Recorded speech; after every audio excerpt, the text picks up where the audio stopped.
घटनाओं की कहानियाँ ज़िंदगी के पन्नों पर, क्योंकि मैं कहानी हूँ।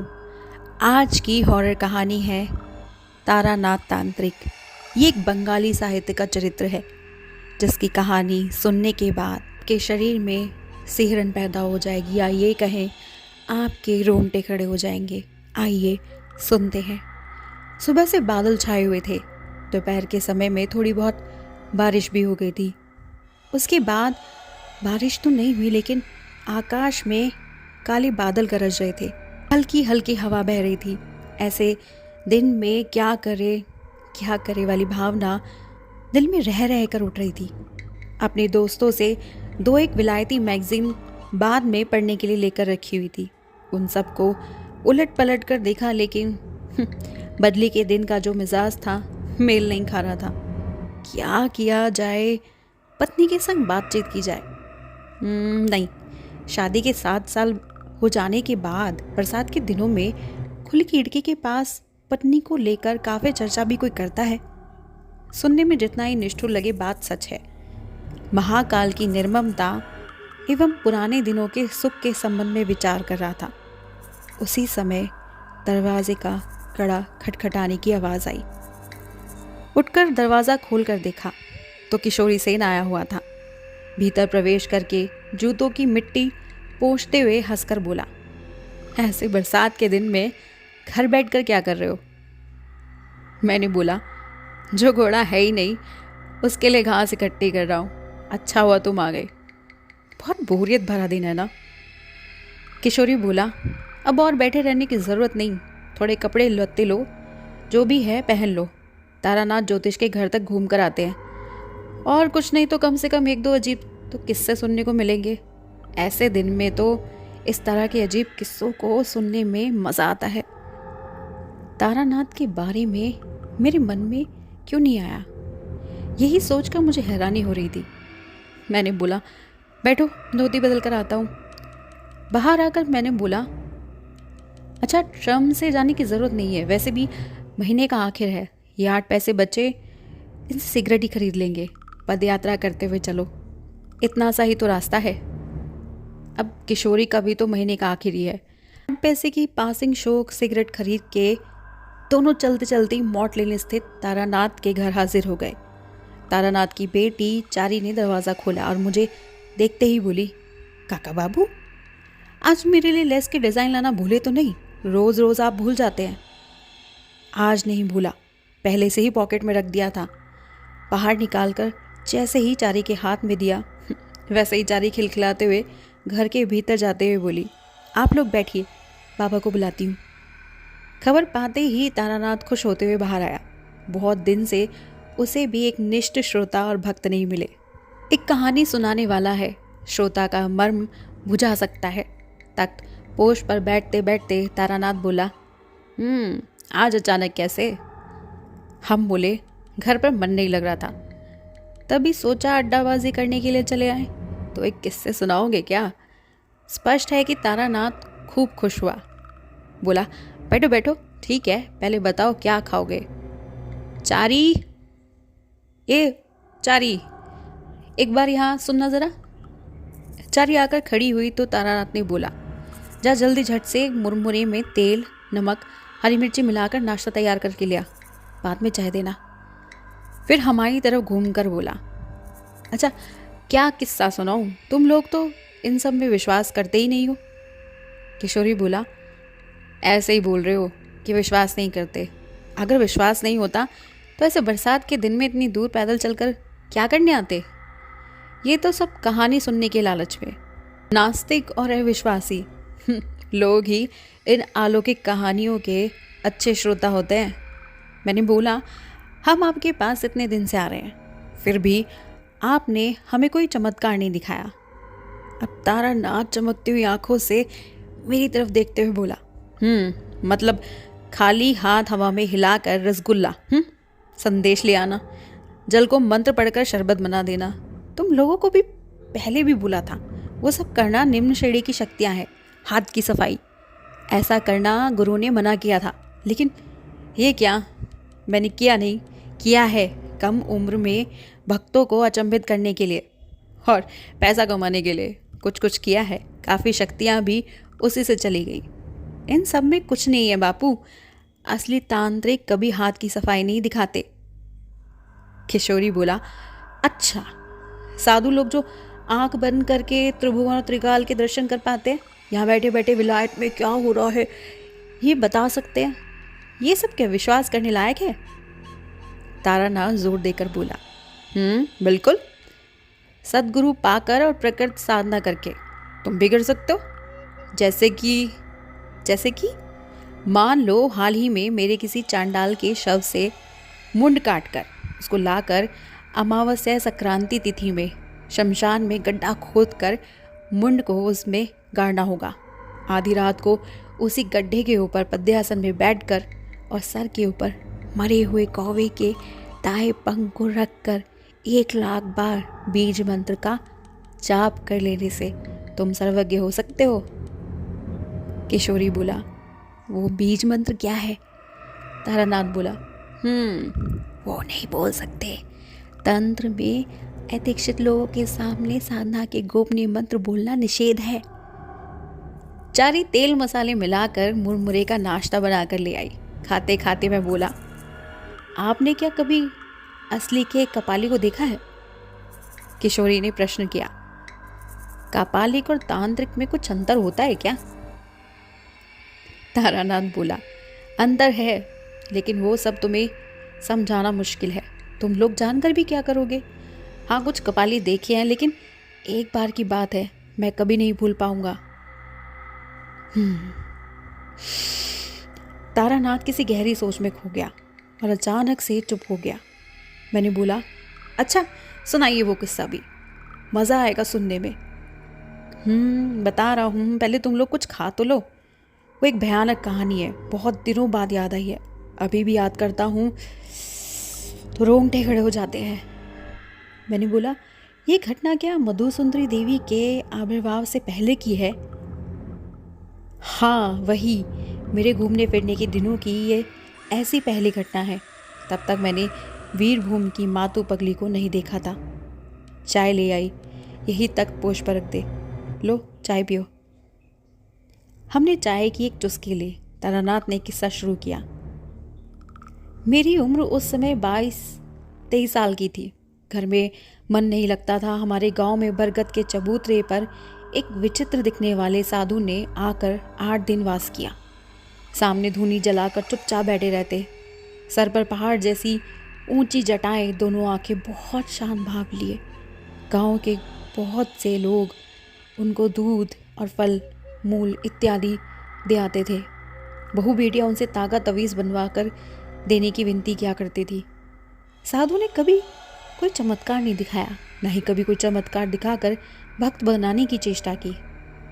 किसी के बहुत परेशान करने पर बोलते, माई मैं कुछ नहीं जानता, मुझ में कोई शक्ति नहीं है, भगवान का स्मरण कर, भगवान सब ठीक कर देंगे। ज़्यादा मान मनौती करने पर बोलते, अच्छा जा, मैं तेरे उस तरफ से भगवान से प्रार्थना करूँगा। ईमानदारी और अच्छेपन की वजह से किसी से एक पैसा ना लेने की इस आदत के कारण साधु के प्रति मेरे मन में एक आकर्षण सा जन्म लेने लगा। बरगद तले एक दिन साधु के पास गया, जाकर एक जगह बैठ गया। बहुत तेरे लोग बहुत तेरी फरमाइशें कर रहे थे साधु के पास। साधु सभी को हंसकर विदा कर रहा था। इन सबको टालते टालते दोपहर पार हो गया। अंधकार होने लगा। अब केवल साधु और मैं ही बरगद तले। पास से एक लकड़ी का लट्ठा धुनी में डालते हुए मेरी तरफ देखकर बोले, आगे आके बैठ।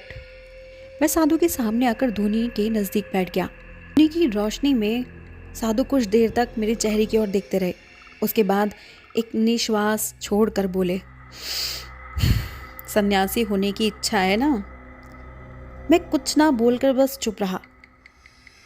तुझसे वो सब नहीं होगा, लेकिन तेरे भाग्य में बहुत से साधुओं का संग लिखा है, देख पा रहा हूँ। कुछ शक्तियाँ भी पाएगा, लेकिन घर संसार में रहना ही पड़ेगा तुझे। मैंने बोला, आप तो किसी को भी कुछ नहीं बताते, मुझे इतना कुछ बता रहे हैं। साधु थोड़ा चुप करके बैठ गया और फिर बोले, तेरे ललाट पर तंत्र साधना के चिन्ह है, किंतु अस्पष्ट। इसका अर्थ है कुछ दूर आगे जाकर फिर वापस आना पड़ेगा। ये चिन्ह अगर ना दिखता तो तुझे ये सब बातें नहीं बोलता। तेरा अधिकार है जानने का। अब मैं उत्सुक हो गया। और क्या देख पा रहे हैं साधु जी? और देख पा रहा हूँ वो कुछ अच्छा नहीं है। वो क्या? साल 2 साल के अंदर तुझ पर बहुत बड़ा संकट आने वाला है। अच्छा हुआ मुझे मिल गया तू, नहीं तो जान का खतरा भी हो सकता था। मैंने बोला, किस तरह की विपदा बताएंगे और उससे किस तरह बचा जा सकता है? साधु बोला, ये तो ठीक ठीक मैं नहीं बता पाऊंगा। पता होता तो ज़रूर बताता। तू आकर बैठ। तब से तेरे मन में पता नहीं कैसी बेचैनी हो रही थी। अब तेरी तरफ देख रहा हूँ तो दिख रहा है तेरे पीछे अंधकार का एक स्तूप जैसे पल पल दबाव बनाता जा रहा है। मैंने चौंक कर पीछे देखा तो साधु बोला, तू नहीं देख पाएगा, मैं देख पा रहा हूँ। मैं बोला, 1-2 साल के अंदर ही विपदा आएगी, ऐसा आप कैसे बोल सकते हैं? पहले या बाद में भी तो वो हो सकती है। वो मैं अपने अनुभव से बोल रहा हूँ, शायद मैंने गलत नहीं बोला। मैं चुप होकर बैठा रहा। साधु की बातें सुनने से ही मेरे शरीर में जैसे सिहरन से दौड़ गई हूँ। किसी को अगर पता चले कि उसके पीछे काला साया मंडरा रहा है तो निश्चय ही ये सुनकर उसे अच्छा तो नहीं लगेगा। इसके ऊपर वो जगह भी गांव से बाहर एक निर्जन जगह थी। बरगद के पेड़ के नीचे धूनी से पटपट करके लकड़ी के लट्ठों के जलने की आवाज़ें आ रही थी। साधु और मेरे अलावा दूर दूर तक कोई नहीं था। साधु बोला, तुझे मैं एक चीज़ सिखा रहा हूँ, अच्छे से सीख ले। अगर कभी लगे कि कोई विपदा आ रही है या किसी तरह की बेचैनी महसूस हो रही है तो ये प्रक्रिया करना। जैसे भी मुसीबत आए कम से कम जान तो बच जाएगी। मैं अचानक से बोल उठा, क्या प्रक्रिया है साधु जी? साधु बोले, ये अच्छे से देख, मंत्र अच्छे से याद कर ले। इसे गात्र बंधन बोलते हैं। में ज़्यादा समय नहीं लगेगा। मैंने बोला, लेकिन विपदा आ रही है तो ये कैसे समझ में आएगा? साधु थोड़ा हंसा और फिर बोला, तो अपने आप समझ जाएगा। बोला था ना, तेरे ललाट पर तंत्र साधना का चिन्ह है। समय आने पर मेरी ही तरह तेरे मन में खतरे की घंटी बज उठेगी। मैं जैसे आज तेरी विपदा को भांप के आज से तुझे थोड़ी शक्ति दे देता हूँ। अच्छा बुरा कुछ भी हो तुझे पहले से आभास हो जाएगा। मैं हाथ जोड़कर बोला, मुझे अपना शिष्य बना लीजिए, मैं आपसे दीक्षा लूँगा। साधु भोए सिकोड़ते हुए बोला, ऐसा कुछ नहीं होगा, मैं किसी को शिष्य नहीं बनाता। जिद मत कर, जा निकल यहाँ से। दोबारा आपका दर्शन कब होगा? ऐसे ही तो दर्शन नहीं मिलेंगे, लेकिन फिर भी कभी तेरे प्राण संकट में होंगे तब तुझे सावधान कर पाऊंगा। हाथ धुनी से अध जली लकड़ी को बुझाते हुए बोले, जा चल भाग यहाँ से, चलता बन। घर वापस आया। अगले दिन साधु उस स्थान को छोड़कर चले गए, किसे पता कहाँ गए। अगले दिन दोपहर में बरगद के तले जाकर देखा तो पाई सिर्फ धुनी की बुझी हुई राख और खुद अध जली लकड़ियाँ। कुछ महीने बीते, कुछ भी जैसे अच्छा नहीं लग रहा था। घर से बाहर निकल जाने की इच्छा होती थी। बाहर का रास्ता जैसे अपनी ओर आकर्षित कर रहा था। केवल धर्म की साधना के लिए ही नहीं, अपितु घुमक्कर स्वभाव के कारण भी। ऐसे ही कुछ दिन गुजारने के बाद एक दिन सच में कुछ कपड़े लत्ते और 10 रुपया लेकर निकल पड़ा। घर वाले ढूंढेंगे और पकड़ कर ले जाएंगे, इसलिए सारा दिन प्राय चलता ही रहता था। दिन में जितना चल पाता, रात में किसी गृहस्थ के घर में आश्रय ले लेता। तब के लोग भी अच्छे थे, कोई अभाव नहीं था। गोला भरा धान और मछलियाँ, भरपूर तालाब, खुद की गायों का दूध। उस समय के लोग अतिथि की आव भगत करने में कोई कसर नहीं छोड़ते थे। पर गृह स्वामी होने पर गौशाला के एक तरफ साफ सफाई करके रसोई बनाने का इंतज़ाम कर देते थे। वही बैठकर रसोई बनाता था। फिर वो लोग ब्राह्मण का प्रसाद पाने के लिए प्रतीक्षा करते थे। किशोरी ने प्रश्न किया, किस तरह का दाम था उस समय चीज़ों का? तारानाथ बोला, गांव में ज़्यादातर कोई भी चीज़ खरीद कर नहीं खानी पड़ती थी। सभी चीज़ तो गांव में उपजती थी। लेकिन हाँ, याद है एक बार मैं और मेरा एक दोस्त हरमोहन को मांस खाने की इच्छा हुई और हमने पास के गांव में 10 आने का एक बकरा खरीद कर उसे पकाकर खाया। तब भी हरमोहन बार बार बोल रहा था, हमें लूट लिया। थोड़ा सा मोल भाव करने पर 8 आने में ही काम हो जाता। मैं हैरान होकर बोला, 10 आने में एक साबुत बकरा? वो सब सस्ते का ज़माना था, तुम लोग कल्पना भी नहीं कर सकते। दोनों मिलकर एक पूरा बकरा खा गए। क्यों नहीं खा सकते? हम लोग गांव के लड़के थे और अम्ल वगैरह की परेशानी भी नहीं थी हमें। अपने खाने की तुम्हें और क्या बताऊं। मेरे बाबा जितना खाते थे उसकी चर्चा आसपास के 10 गांवों तक मशहूर थी। वो सब किस्से तुम्हें फिर किसी दिन बताऊंगा। किशोरी बोला, जो किस्सा सुना रहे थे वही सुनाइए। तारानाथ ने बोलना शुरू किया। इसी तरह से कुछ दिन घूमते घूमते उपसा गया। रोज़ रोज़ बेमतलब पैदल चलना, लोगों के घर आश्रय लेना, उनकी दक्षिणा से अच्छा खाना। क्या सिर्फ खाने के लिए मैं घर से बाहर निकला था? घर पर क्या मुझे भात का अभाव था? लेकिन जो चाहते हैं वो मिलता कहाँ है? जो भी हो, एक दिन पथ चलते हुए थक कर शाम के समय एक गांव में पहुंचा। गांव ज़्यादा भीड़ भाड़ वाला नहीं था, घर भी बहुत दूर दूर थे। गांव आम, जामुन और बांस के बागानों से भरा हुआ था। एक बड़े आम के बागान के पास मैं किसी का सुंदर सा घर देख रहा था।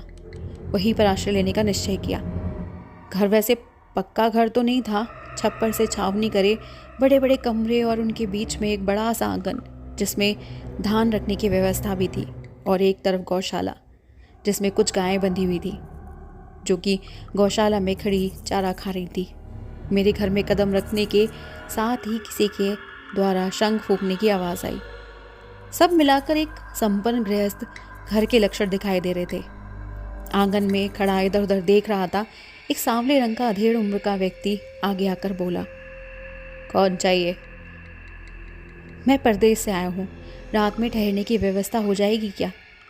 आप लोग ब्राह्मण? उस व्यक्ति ने आइए आइए कहकर हमें बरगद में बिठाया। पाँव धोने के लिए पानी दिया। उसका नाम माधव घोष था। वही घर का मालिक था। लगभग 50 बीघे के आसपास खेती थी उसकी। माधव काफ़ी अच्छा आदमी था। मेरी रसोई बनाने की व्यवस्था करके सामने स्थिर होकर बैठकर से कहानी सुना रहा था और थोड़ी थोड़ी देर में हुक्का आगे करके बोलता, हुक्का सजाइए, हम भी ब्राह्मण का प्रसाद मिले। ये तो थी कहानी की शुरुआत। बने रहेगा इस कहानी के साथ अंत तक। और क्या है इस कहानी का हॉरर, जानने के लिए जुड़े रहिएगा तारानाथ तांत्रिक के अगले भाग के साथ भी।